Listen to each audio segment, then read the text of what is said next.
اللہ کے نبی صلی اللہ علیہ وسلم کی دو بیٹیاں ام کلثوم رقیہ کا ابو لہب کے دو بیٹے عتبہ عتیبہ سے شادی کرنا طے پایا تھا، رشتہ طے پایا تھا۔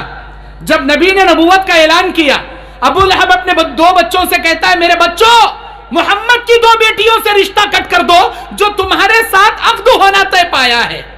عتبہ گیا، کہتا ہے اے محمد صلی اللہ علیہ وسلم میں تمہاری بیٹی سے اپنا رشتہ کٹ کرتا ہوں۔ عتیبہ گیا اور نبی صلی اللہ علیہ وسلم سے رشتہ کٹ کرنے کے بعد تھوکا اس نے۔ اللہ کی غیرت کہاں برداشت کرے، اس مردود کا تھوک میرے نبی مطہر کے چہرے پر پڑے، وہ کنارے جا کر پڑا۔ لیکن اللہ کے نبی کو غصہ آیا، نبی علیہ الصلوۃ والسلام کی زبان سے نکلا، اللہم سلط علیہ کلبا من کلابک، اللہ تیرے کتوں میں سے کتے کو اس پر مسلط کر دے۔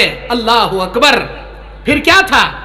ابو لہب کو پتا چلا میرے بیٹے نے یہ حرکت کی، محمد نے بد دعا کر دی۔ ہمیشہ ہر جگہ اپنے بیٹی کی حفاظت کرتا تھا۔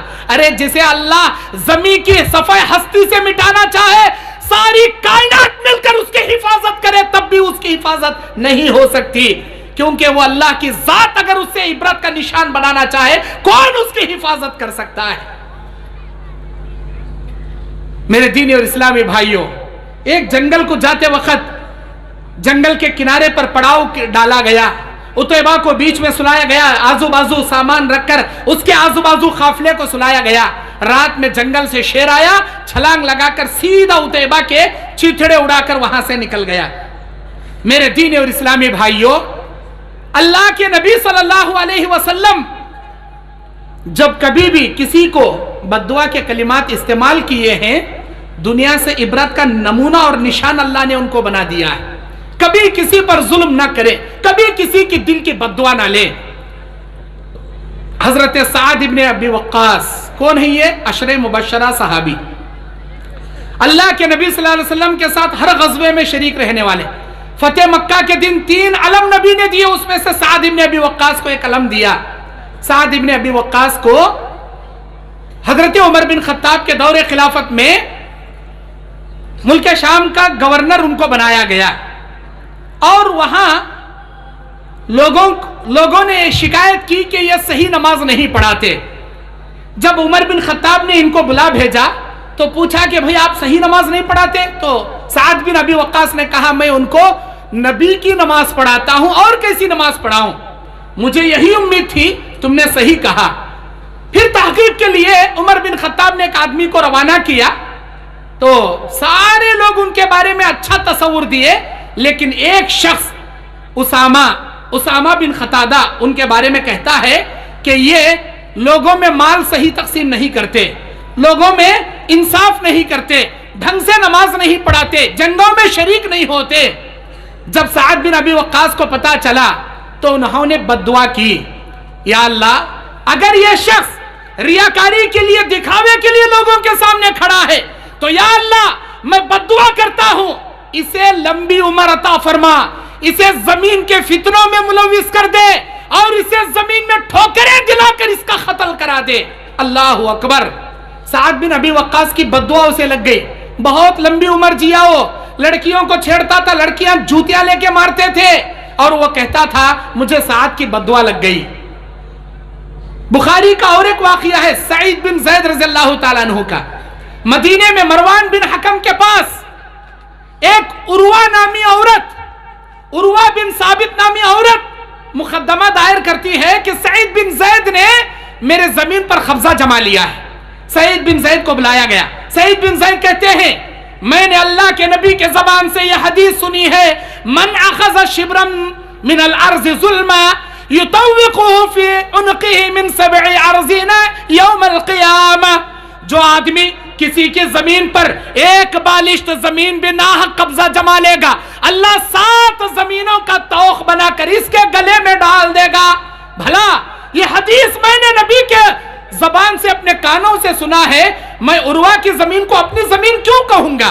مروان بن حکم نے کہا آپ صحابی رسول ہیں، آپ سچ کہتے ہیں، یہ زمین آپ کی ہے۔ اس وقت سعید بن زید نے عروہ کے لیے بد دعا کیا تھا کہ اللہم ان کانت الامرأۃ کاذبہ، یا اللہ اگر یہ عورت جھوٹی ہے فکانت عمیہ،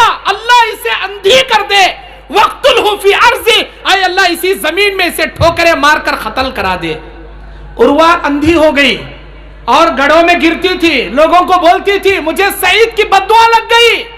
اس زمانے میں سعید بن زید کی بددعا اتنی مشہور ہو گئی، اگر کوئی آدمی کسی پر ظلم کرتا تو وہ اپنی بددعا میں اس طرح بولتا تھا، یا اللہ سعید بن زید کی بددعا سے عروہ کو تو نے جیسے اندھا کر دیا، اے اللہ مجھ پر ظلم کرنے والے ظالم کو تو ایسے ہی اندھا کر دے۔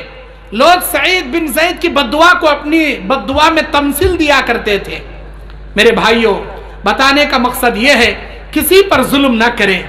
اگر آپ نے کسی کا مال لیا ہے، کسی کو گالی دیا ہے، کسی کی عزت سے کھیلا ہے، کسی کی ضمیر کو ٹھیس پہنچایا ہے، آپ کی موت آنے سے پہلے اس سے معافی مانگ لیں، ورنہ اللہ کے پاس حقوق العباد کے جب فیصلے کیے جائیں گے اللہ ہرگز معاف نہیں کرے گا جب تک آپ کا بھائی آپ کو معاف نہیں کرے گا۔ بس میں اسی پر بات ختم کرتے ہوئے اللہ سے دعا کرتا ہوں، الہ العالمین ہم تمام کو حقوق اللہ کے معاملے میں بھی کما حقہ تیری عبادت بجا لانے کی توفیق عطا فرما، حقوق العباد کے معاملے میں ہر ایک کے حقوق ادا کرنے کے ہمیں توفیق عطا فرما۔ اے اللہ ہمارے سر پر جن جن لوگوں کا قرضہ ہے یا جن جن لوگوں کی امانتیں ہیں، اے اللہ ان قرضے کو ان امانتوں کو ادا کرنے کی توفیق عطا فرما۔ اے اللہ ریاکاری سے ہماری حفاظت فرما، اخلاص و للہیت کے لیے جینے کی توفیق عطا فرما۔ اے اللہ آج اس عظیم الشان اجلاس کو جس نیک مقصد سے قائم کیا گیا ہے، اے اللہ اس اجلاس کے قائم کرنے والوں کو دنیا اور آخرت میں اجر عظیم عطا فرما۔ اے اللہ یہاں جاگنے والے تمام بھائیوں تمام بہنوں کی اے اللہ ان کی بال بال مغفرت فرما، کروٹ کروٹ ان کی موت کے بعد جنت عطا فرما۔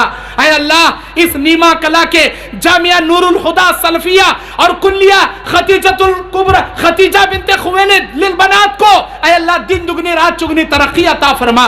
اے اللہ اس ادارے کے تمام ضروریات کو تیری غیبی امور سے پورا فرما۔